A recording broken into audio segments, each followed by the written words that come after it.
Salam alaikum wa rahmatullah, que la paix soit sur vous. Ramadan approche, il ne nous reste que quelques jours, Inch'Allah, pour vivre intensément ce mois béni. Et je voulais vous faire un rappel, et à moi-même, un rappel pour qu'on se mette en place des défis, pour faire en sorte de profiter un maximum de cette occasion. Pour introduire mon sujet, je vais dire deux choses. La première, Inch'Allah ta'ala, on va tous vivre l'Eid. Toute la question maintenant est de se poser, est-ce que l'Eid va être véritablement Mubarak? Eid, en arabe, vient du fait que ça revient. Aada yaoud. Donc on a vécu des Eid les années passées. Inch'Allah, si Dieu nous donne longue vie et santé, on va vivre le Eid qui va venir.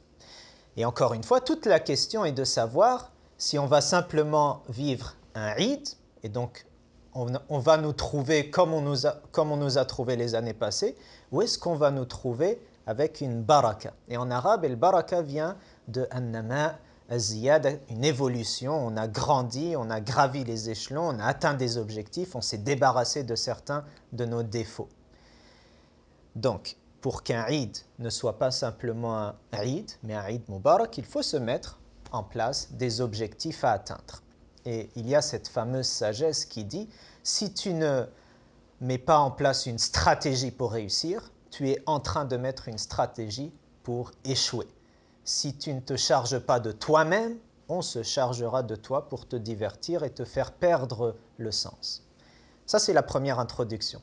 Un Eid Mubarak, pas simplement un Eid. Deuxième introduction, c'est un hadith, une tradition du prophète sallallahu alayhi wa sallam qui est percutante. Le prophète nous dit Raghima anfu mri'in dakhala alayhi Ramadan thumma salakha qabla an yughfara lah. Raghima anf, en arabe, Raghima, ça vient de riram qui est la terre, le sable, le sol. Donc il est humilié. Sa tête a été mise à terre. Il a été humilié, celui qui voit Ramadan rentrer et sortir avant qu'il ne se soit fait pardonner par Dieu, avant qu'il n'ait eu l'occasion de se purifier complètement. Le hadith nous dit que Allah Azza wa Jalla a fait du mois de Ramadan un mois de bénédiction. Mille et une occasions se présentent à nous pour qu'on puisse se repentir, pour qu'on redouble d'efforts dans l'adoration, pour qu'on quitte nos mauvaises habitudes et nos défauts, et Dieu nous aide en ce sens, il enchaîne les diables qui peuvent nous faire du mal. Donc Ramadan est une occasion, celui qui n'arrive pas à en profiter est un perdant, est un loser, est quelqu'un qui a accepté cette humiliation. Donc, cette introduction, Eid Mubarak, et chercher à se faire pardonner, profiter de cette occasion, tout ça pour dire l'importance de se mettre en place des défis. Je vais vous donner des exemples de défis et vous donner aussi un petit travail à faire à la toute fin. Des exemples de défis, on peut en voir au niveau spirituel.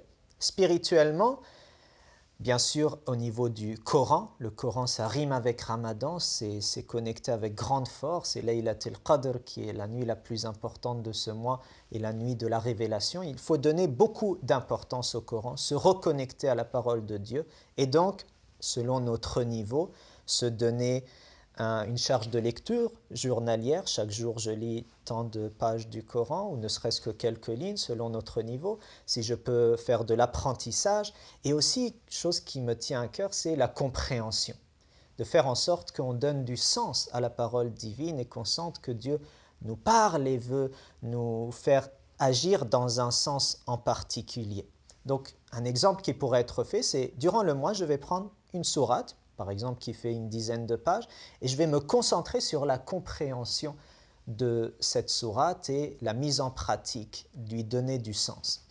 Au niveau spirituel, donc le Coran, la prière, beaucoup intensifier les prières, et on sait que durant le mois de Ramadan, le prophète nous dit que l'action surérogatoire a la valeur d'une action obligatoire. Donc on a à profiter un maximum. Et là, je glisse un mot pour rappeler les priorités. Parfois, durant le mois de Ramadan, on donne énormément d'importance à la prière de la nuit, le tarawih. Et c'est très bien. Mais il ne faut pas que ça se fasse aux dépens des prières obligatoires. La priorité aux priorités veut qu'on donne beaucoup plus d'importance à Salat al-Fajr qu'à Salat al-Tarawih. Je prie le Tarawih à la mosquée, ok, mais al-Fajr encore plus. Je fais encore plus d'efforts pour prier le Fajr à la mosquée. Au niveau de la prière, c'est aussi au maximum de les prier à la mosquée en groupe. On sait que c'est 25 ou 27 fois plus méritoire de prier en première ligne si possible. Au niveau spirituel, qu'est-ce qu'on pourrait rajouter? Le fait de prier avant le Fajr. Des fois, on prie le Tarawih et puis on considère que c'est fini pour nous et puis on va dormir ou on va se reposer jusqu'au Fajr, jusqu'à manger le suhour, le petit déjeuner avant le matin. Mais il y a une prière aussi qui est très importante à la fin du troisième tiers de la nuit. Donc au niveau spirituel, beaucoup de travail. Au niveau de nos relations, apprendre à exprimer chaque jour notre amour pour notre mère, pour notre père, pour nos frères et sœurs, pour ceux qui nous entourent. Au niveau aussi communautaire et social, aller rendre visite à des gens qui sont dans le besoin, inviter au repas des gens qui n'ont pas forcément une ambiance musulmane avec eux. Donc chercher à ce que Ramadan soit qu'il y ait un travail communautaire, humanitaire. Et puis on pourrait multiplier les exemples de défis, mais en voilà quelques-uns.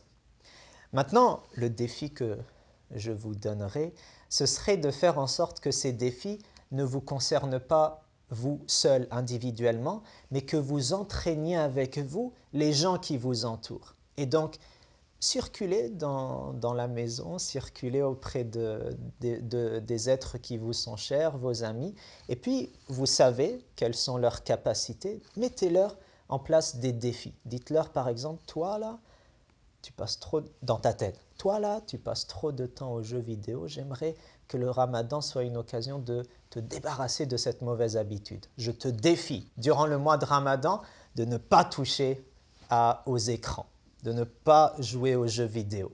Prépare-toi, avant le mois de Ramadan, on va ranger la console, on va mettre de côté telle tablette. Un autre, on peut lui dire, qui est trop sur les réseaux sociaux, j'aimerais, si possible pour toi, que durant une semaine, tu mettes de côté tous les réseaux sociaux. Tu préviens tes amis, je ne pourrai vous contacter que par texto ou par email, mais aucun réseau social pour moi durant une semaine. Ce sera une diète totale.